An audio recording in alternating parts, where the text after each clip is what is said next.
अस्सलाम वालेकुम। अल्लाह के नाम से शुरू जो बड़ा मेहरबान निहायत रहम करने वाला है। बकरा ईद की शुरुआत तो बगैर कलेजी के हो ही नहीं सकती। तो आज मैं आपके साथ शेयर करूंगी बहुत ही मजेदार किस्म की चटपटी चटखारेदार मसाला कलेजी। लेकिन कलेजी बनाते हुए इसमें से आती है हल्की सी हीक, उसको किस तरीके से खत्म किया जाए, या फिर कलेजी अक्सर बनाते हुए अकड़ जाती है, सख्त हो जाती है। तो ये सारी चीजें मैं आपके साथ शेयर करूंगी कि नरम मुलायम और खुशबूदार कलेजी आप किस तरीके से बना सकते हैं। तो चलिए फिर बनाना स्टार्ट करेंगे। कैसे बनेगी ये मजेदार सी कलेजी। रेसिपी पसंद आती है, समझ आती है, चैनल को जरूर सब्सक्राइब करना है। स्टार्ट करेंगे बिस्मिल्लाह। तो यहाँ पे मेरे पास तकरीबन 850 ग्राम कलेजी है, मटन की कलेजी। ठीक है, अब देखें कलेजी सख्त क्यों हो जाती है, तो सबसे पहले इस पे बात कर लेते हैं। ये आप कलेजी देख रहे हैं, इसके ऊपर ये स्किन काफी चमकीली आपको नजर आ रही होगी, जो अच्छी खासी शाइन मार रही है। इसके ऊपर हल्की सी स्किन होती है, तो ये जो स्किन है ना, इसको हमने करना है रिमूव, क्योंकि अक्सर इसको पकाते हुए ये सख्त हो जाती है, जिसकी वजह से कलेजी अकड़ जाती है। तो ये स्किन हमने इसमें से हटा लेनी है। ठीक है, मैं आपको दोबारा करके दिखा देती हूँ। एक दूसरा पीस ले लेते हैं। ठीक है, और इस तरीके से ये दिख रहे हैं, ये शाइनी स्किन जो है इसको हमने हटाना है। आपने सिंपल बिल्कुल कोने से इसको पकड़ना है। ये देखें, इस तरीके से पकड़ेंगे और ये स्किन बहुत ही आराम से खुद से उतर कर आ जाएगी। अगर आपके पास बछड़े की कलेजी है तो उसके ऊपर भी इसी तरीके की स्किन होगी, आपने इसी तरीके से रिमूव करनी है। मेरे पास कलेजी कटी हुई है। अगर आपके पास साबित कलेजी आती है, उसको काटने का तरीका, उसके ऊपर से स्किन उतारने का तरीका, उसकी रेसिपी मैंने अलग से एक बनाई हुई है, ऊपर आई लिंक पे दे दूंगी, आप वहां से देख सकते हैं। कलेजी को काटने का तरीका सब कुछ उसमें आपको मिल जाएगा। अब बात आ जाती है कलेजी को खुशबूदार किस तरीके से बनाएं। तो ये मेरे पास पूरा जवा लहसुन का है, ये हम इसमें डाल देंगे और इसको सिंपल हमने छिलके समेत कूटना है। मेरे पास तकरीबन 1 किलो ही कलेजी है, 750-800 ग्राम। तो इसके लिए मैंने पूरा एक बंच लिया है। अगर आपके पास 2 किलो कलेजी है तो फिर 2 पूरी डलियां आपने लेनी है छिलके समेत लहसुन की, और इस तरह से कूट के, और उसके बाद आपने इसको कलेजी पे लगाना है। बहुत अच्छे से मसल के लगाना है। इससे क्या होगा कि हमारी जो कलेजी है बहुत अच्छी महकती हुई खुशबूदार बनेगी। तो बहुत अच्छा सा आपने इस पे लहसुन ये लगा लेना है। इसके बाद हम इसमें डाल देंगे पानी, तकरीबन 1.5 गिलास जितना पानी हम इसमें डालेंगे, या फिर पानी इतना डालना है कि ये कलेजी इसमें मुकम्मल तौर पर डूब जाए। ठीक है, अब देखें इसमें से जो हल्की हीक आती है कलेजी में से, तो हम इसके लिए हम डालेंगे 2 टेबलस्पून सिरका। पहले हमने साबित लहसुन डाला था ताकि ये अच्छी खुशबूदार बने। अब इसकी स्मेल खत्म करने के लिए हम सिरका डालेंगे, इसको अच्छा सा करेंगे मिक्स, और इसको 15 मिनट के लिए आप ऐसे ही छोड़ दें। 15 मिनट के बाद अब देखें ये काफी हद तक जितना भी कलेजी में से ब्लड है वो निकल चुका है। अब हम क्या करेंगे, देखिए कलेजी का कलर भी काफी हद तक चेंज हो चुका है। अब ये पानी गिरा देंगे और कलेजी को आपने 2 से 3-4 मरतबा बहुत अच्छे से धो के साफ करना है। इतना धोना है कि जो ये पानी है ना, ये बिल्कुल इस तरीके का साफ सुथरा होकर आना चाहिए। तो मैंने इसको 5 से 6 मरतबा धोया है, और जिस पानी में ये है, पानी बिल्कुल वाइट है, इसमें ब्लड नहीं है, तो बस आपने इसको इतना धोना है। अब ये काम हो चुका है। ये जो पानी है ये हम गिरा देंगे। अब इसकी कुकिंग स्टार्ट करेंगे। ठीक है, तो यहाँ पे हमें चाहिए होगा 1 अदद पैन, कढ़ाई जो भी लेनी है आपने वो ले लेना है। इसके अलावा हमें चाहिए होगा 1/3 कप जितना ऑयल। ऑयल हम बहुत ज्यादा नहीं डालेंगे क्योंकि कलेजी में से अपना भी काफी सारा ऑयल निकलता है। ठीक है, इसके अलावा हम इसमें डालेंगे एक बड़ी साइज की प्याज, चॉप करके हम इसमें डालेंगे। प्याज बहुत ज्यादा नहीं डालनी, वरना फिर कलेजी में मिठास आ जाती है। ठीक है, मीडियम साइज की है तो आपने 2 डालनी है। आंच को तेज करेंगे, प्याज को फ्राई करेंगे, हल्का सा इस पे लाइट गोल्डन कलर आने देंगे। जब ये वाला कलर आ जाएगा, ठीक है, इससे ज्यादा हमने प्याज पे कलर नहीं आने देना। तो इसके बाद मैं इसमें डालूंगी लहसुन अदरक का पेस्ट, तकरीबन 1 टेबल स्पून भर के।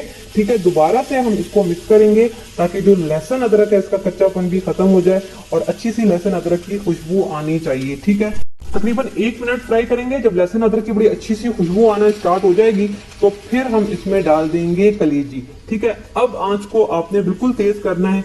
तेज आंच पे 2 मिनट बस हम कलेजी को भूनेंगे। कलेजी में से जितना भी पानी निकलेगा उसको ड्राई करेंगे। तो ये भी एक टिप है कि कलेजी में से जितना भी पानी है ना, इसमें हीक होती है, तो आपने इस पानी को ड्राई करना है, इसको अच्छा सा भूनना है ताकि अच्छी महकती हुई खुशबूदार हमारी कलेजी तैयार हो। तो यहाँ पे देखिए मैंने बहुत अच्छा सा भून लिया है, कलेजी का कलर भी चेंज हो चुका है और कलेजी में से जितना भी पानी निकला था ये सारा ड्राई हो चुका है। ठीक है, ये वाला पॉइंट भी बहुत जरूरी है। और इसके बाद आंच को बिल्कुल हल्का करके हम इसमें आधा कप जितना डालेंगे दही का। ठीक है, थोड़ा सा मिक्स करेंगे इसको ताकि दही हमारा फटे नहीं। और इसके बाद हम इसमें डालेंगे मसाले। मसाले इसमें क्या क्या जाएंगे, तो मैं इसमें डालूंगी 1 टीस्पून कुटी हुई काली मिर्च। ठीक है, 1 टीस्पून हम इसमें डालेंगे कुटी हुई लाल मिर्च, 1 टीस्पून हम इसमें डालेंगे पिसी हुई लाल मिर्च, एक तेज पत्ता है हम इसको तोड़ के डालेंगे, इसका फ्लेवर और खुशबू बड़ी अच्छी आती है। हाफ टी स्पून हम इसमें डालेंगे हल्दी, इसके अलावा 1 टीस्पून कुटा हुआ हम इसमें डालेंगे जीरा। ठीक है, नमक हम इसमें अभी नहीं डालेंगे वरना हमारी कलेजी अकड़ जाएगी, सख्त हो जाएगी। ठीक है, इसको मिक्स करेंगे। अब देख रहे हैं दही में से काफी सारा पानी निकला है, इस पानी को मैं ड्राई नहीं करूंगी। क्या करूंगी, आंच को यहाँ पे हल्का करूंगी, इसी पानी में हमने कलेजी को गलाना है। ठीक है, आंच को हल्का करके इसको मैं कवर कर दूंगी और कवर करके तकरीबन 15 मिनट के लिए हम पकने देंगे। अगर बछड़े की कलेजी है तो फिर आपने 20 मिनट के लिए कवर करके पकाना है। तो यहाँ पे 15 मिनट हो चुके हैं क्योंकि यहाँ पे हमारे पास बकरे की कलेजी है और पानी देख रहे हैं दही का ड्राई हो चुका है। कलेजी भी यहाँ पे तकरीबन 60 से 65% तक गल चुकी है। ये देख रहे हैं बड़ी अच्छी सी ये गल चुकी है। अभी 10-12 मिनट और ये मजीद पकेगी। अब हम इसमें डाल देंगे ब्लेंड किए हुए 3 मीडियम साइज के टमाटर, लेकिन इसका ना मैंने बिल्कुल पेस्ट नहीं बनाया टमाटर का। ये देख रहे हैं हल्के हल्के से इसमें चंक्स मौजूद हैं, बिल्कुल पेस्ट हमने नहीं बनाना है। अब हम इसमें डालेंगे 1.5 टेबल स्पून भर के कुटा हुआ धनिया। ठीक है, आंच को करेंगे तेज और तेज आंच पे हम इसको भूनेंगे क्योंकि अभी तक हमने मसाले के साथ इसको भूना नहीं है। तो तेज आंच पे हमने इसको अच्छा सा भूनना है और ये जितना भी टमाटर का पानी है बस इसको हमने ड्राई करना है। 2 मिनट तेज आंच पे आप इसकी बड़ी बेहतरीन सी भुनाई करें। ये देख रहे हैं ये अब हमारे पास बड़ी भुनी भुनी सी कलेजी आ गई है। इसमें अभी हल्की सी कसर है, ये अभी पूरी मुकम्मल तौर पे गली नहीं है। तो मैं थोड़ी सी ग्रेवी के लिए इसमें 1 गिलास जितना डालूंगी पानी का। ठीक है, और इसको यहाँ पे करेंगे थोड़ा सा मिक्स। ठीक है, आंच को मैं यहाँ पे कर दूंगी हल्का और इसको दोबारा से कवर करेंगे। हमें ग्रेवी भी चाहिए, कलेजी को भी गलाना है। तो मैं यहाँ पे 10-12 मिनट के लिए मजीद इसको पकने के लिए रख दूंगी और 10 मिनट के बाद ढक्कन हटाएंगे। और ये देखें जी बेहतरीन हमारी कलेजी यहाँ पे तैयार हो चुकी है और ये जो तेज पत्ता है इसका काम खत्म हुआ, इसका फ्लेवर आ चुका है। इसको हम हटा लेंगे। कलेजी मैं आपको दिखा दे रही हूँ कि ये बहुत अच्छी गल जाती है। देखिए बकरे की कलेजी 20 से 25 मिनट में गल जाती है, बेहतरीन गल जाती है, इससे ज्यादा टाइम नहीं लगता। अगर बड़े की कलेजी है तो फिर 30 से 35 मिनट लगेंगे। इससे ज्यादा पकाएंगे तो आपकी कलेजी जो है वो अकड़ जाएगी। अब हम इसमें नमक डालेंगे जब कलेजी हमारी गल जाएगी। इसके अलावा हम इसमें डालेंगे कसूरी मेथी 1 टीस्पून, इसका फ्लेवर बड़ा अच्छा आता है। और हाफ टी स्पून हम इसमें डालेंगे गरम मसाला। देखिए अगर आपको ग्रेवी नहीं चाहिए ना तो आंच को तेज करें, इसकी भुनाई करें, कलेजी आपकी तैयार है। लेकिन मुझे हल्की सी ग्रेवी चाहिए, मैं इसको बिल्कुल ड्राई नहीं रखूंगी, हल्की हल्की सी ग्रेवी अच्छी लगती है। तो थोड़ा सा हम इसको मिक्स करेंगे, आंच को हल्का ही रखा हुआ है, मैं इसको दम पे पकाऊंगी। ठीक है, इसको कवर करके 2 मिनट दम पे पकाऊंगी ताकि ये जो अभी हमने सारी चीजें डाली हैं इनका फ्लेवर निकल कर आए। 2 मिनट के बाद बस ढक्कन हटाएंगे और ये जी जबरदस्त हमारी महकती हुई माशाल्लाह से कलेजी यहाँ पे तैयार हो चुकी है। अब मैं डालूंगी नींबू का रस, एक पूरा नींबू लिया है और इसका मैं रस डालूंगी। इससे जितने भी हमने कलेजी में स्पाइसेस डाले हैं ना वो सारे फ्लेवर जो है वो बैलेंस हो जाएंगे, अच्छी चटपटी हमारी कलेजी बनेगी। 2 से 3 मोटी वाली हरी मिर्चें या फिर आपको जितनी पसंद है उस हिसाब से डाल सकते हैं।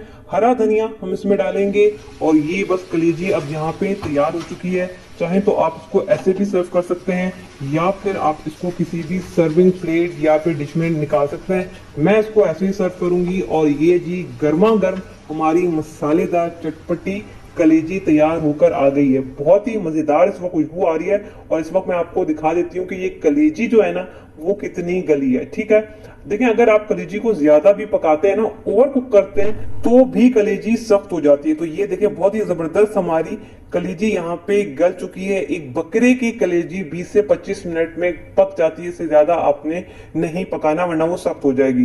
तो ये जी मजेदार सी कलेजी चटपटी आपने ईद पे जरूर बनानी है, मुझे जरूर बताइएगा कि कैसी